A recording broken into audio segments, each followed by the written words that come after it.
দলের প্রথম অবস্থায় রাখেন সেই বয়ান আর এখনের বয়ান দেখেন।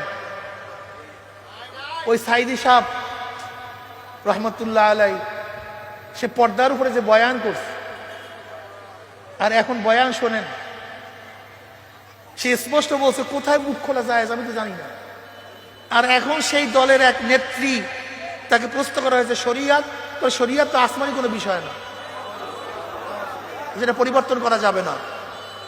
অথচ আল্লাহ পাক কালামে পাকের মধ্যে কি বলেন, সুম্মা জাআলনাকা আলা শারিয়াতিন মিনাল আমর ফাত্তাবি'হা ওয়ালা তাত্তাবি'হু আল্লাযীনা লা ইয়ালামুন। হে নবী, আপনাকে আমি যে শরিয়াতে প্রতিষ্ঠা করেছি ফাত্তাবি'হা, আপনি সেই শরিয়তের অনুসরণ করুন, অনুকরণ করুন। ওয়ালা তাত্তাবি'হু আল্লাযীনা লা ইয়ালামুন, মূর্খ জাহেল গণ্ড মূর্খ যারা নিজেদের নফস এবং খাওয়ায়েশের মাধ্যমে কথা